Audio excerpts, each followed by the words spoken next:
तो चलिए अब बारी है, जैसा कि मैंने पहले ही कहा था, काल सर्प योग के बारे में, जिसको लेकर हर कोई दुविधा में रहता है और हर कोई आशंकित रहता है कि काल सर्प योग आखिर में है क्या।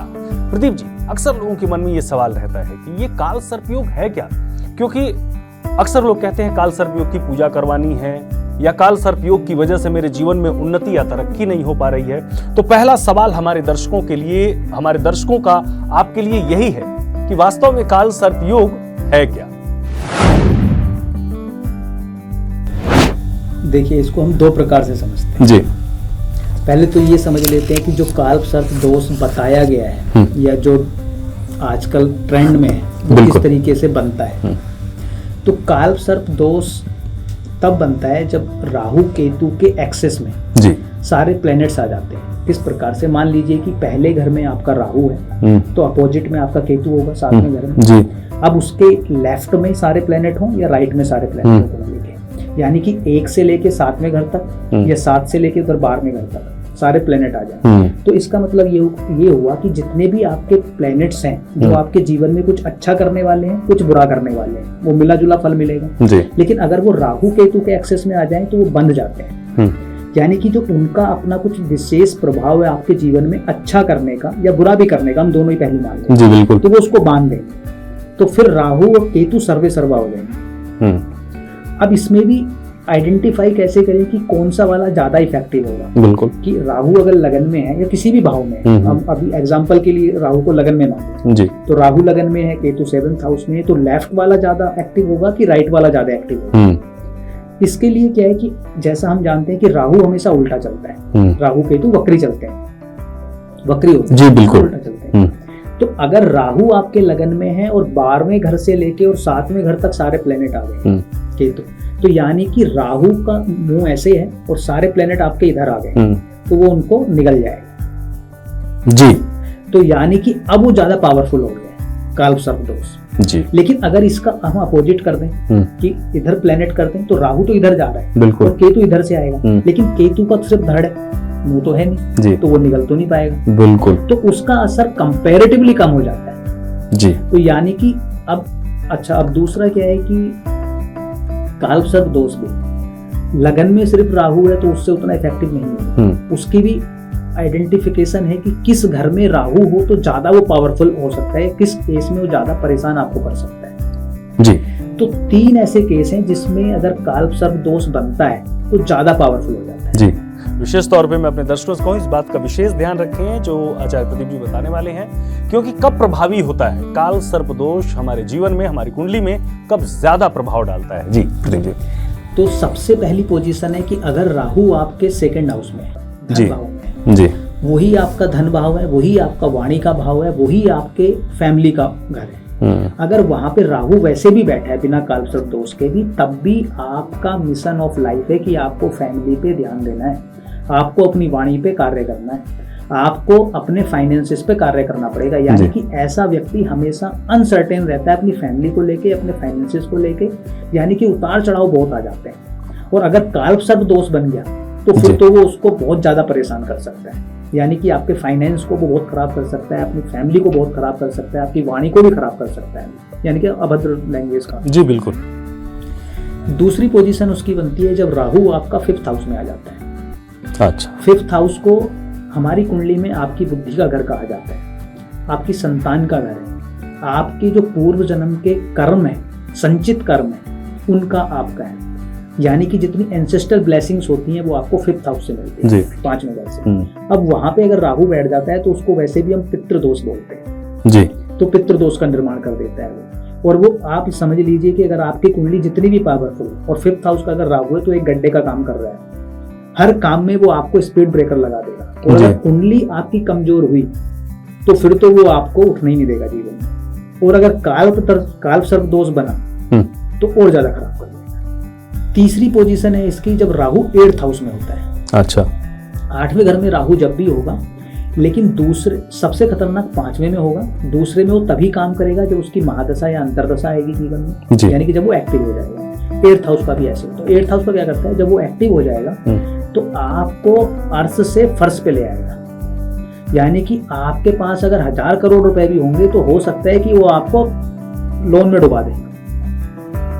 अच्छा, इस हद तक बुरा कर सकता है। तो अगर ये 3 स्पेसिफिक कंडीशंस आपके जीवन में है राहु की, मतलब दूसरे घर का, 5वें घर का और 8वें घर का, और उसमें अगर काल सर्प दोष भी बन गया है तो बहुत परेशानी आपको जीवन में हो सकती है। एक बड़ा सवाल जो मैंने तब आपसे पूछा था कि क्या कालसर्प योग जो है या दोष जो है वो क्या सिर्फ नुकसान ही पहुंचाता है?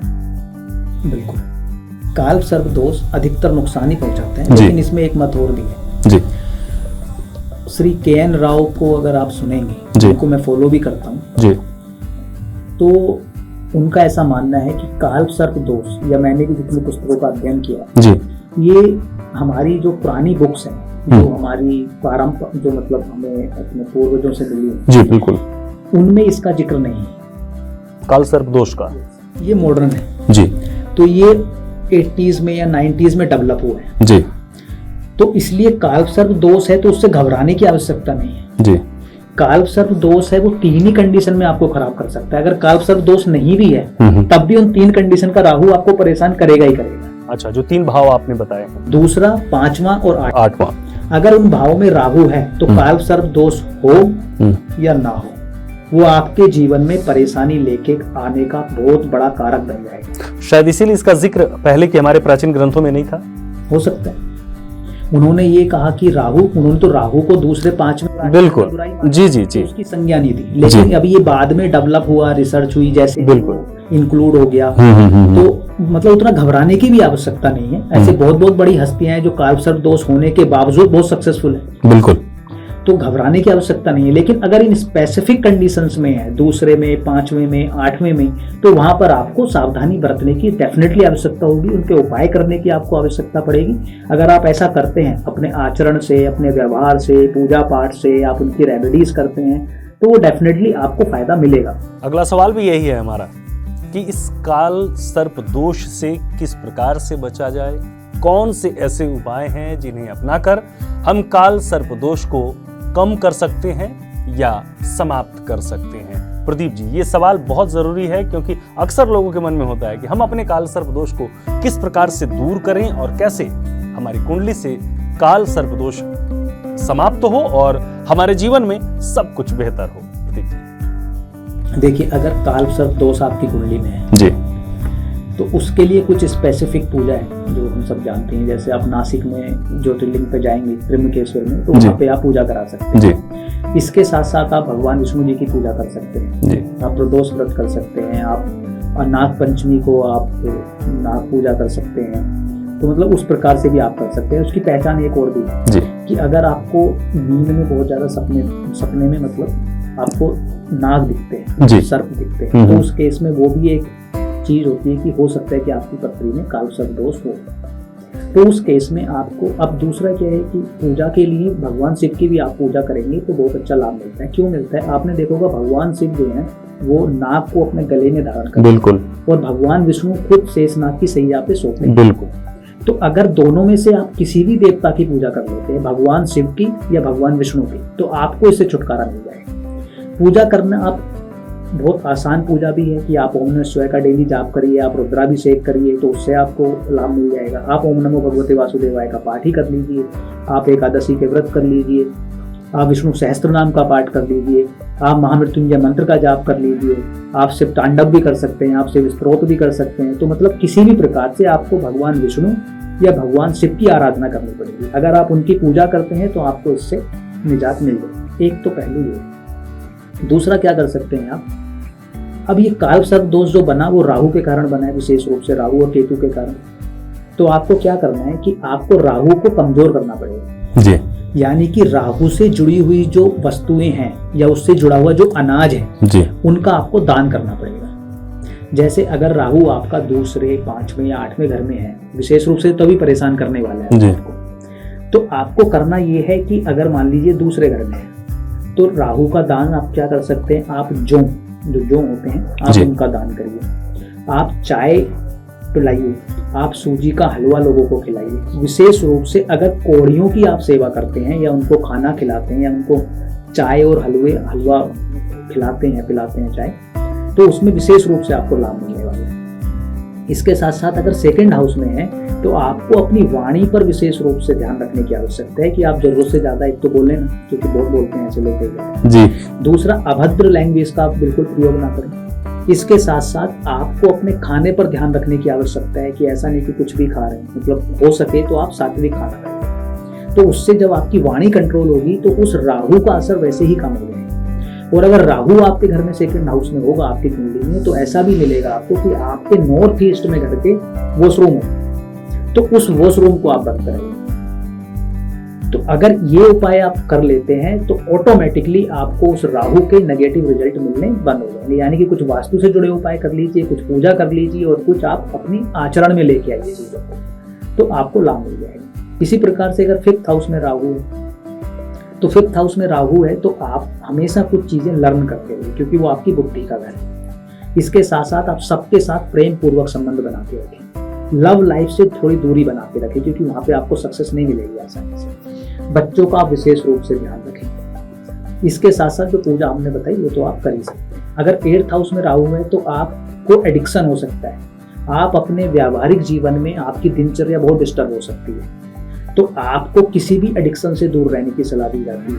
आप नियमित रूप से पूजा पाठ करें, मंदिर जाएं, अपनी दिनचर्या को बिल्कुल ठीक रखें और राहु का दान करते रहें। भगवान शिव या भगवान विष्णु, जो भी आपको अंतरात्मा से ध्यान जिनका भी आए, भगवान विष्णु का या भगवान शिव का, किसी भी एक का कर लेंगे तो आपका काम बन जाएगा। तो ये थी वो विशेष जानकारी जो काल सर्प दोष से संबंधित है, जो कहीं ना कहीं हमारे आपके जीवन में बहुत बड़ा बदलाव ला सकती है। तो इन छोटे छोटे उपायों को, सावधानियों को हम जीवन में अपनाएं और इस दोष से बचें। विशेष तौर पे आप विशेष पूजा करवाना चाहते हैं तो जैसा कि आचार्य जी ने कहा कि नासिक में जाकर आप पूजा करवा सकते हैं, या कोई विशेष योग्य पंडित ब्राह्मण से आप इसकी विशेष पूजा आराधना अपने घर पर, मंदिर में, जहां आप बेहतर समझें वहां पर जाकर करवा सकते हैं। प्रदीप जी, आप हमारे स्टूडियो में आए और नित्य की का जो राशिफल है उसके बारे में बताने के साथ ही जो काल सर्प दोष जिसको लेकर तमाम हमारे दर्शकों के मन में तमाम सवाल रहते हैं, इसकी जानकारी दी। आपका बहुत बहुत धन्यवाद। तो लगातार एक के बाद एक इस प्रकार से हम हर सप्ताह कुछ न कुछ विशेष आपके लिए लेकर आ रहे हैं। साप्ताहिक राशिफल के साथ ही जीवन में जो तमाम घटनाक्रम हमारे होते रहते हैं या फिर कुछ विशेष योग संयोग जो हमारी कुंडली में बनते हैं, जो जिसके बारे में जानना हमें बेहद जरूरी होता है, वो हम आपको इसी प्रकार से बताते रहेंगे। फिलहाल मुझे दीजिए इजाजत। नमस्कार।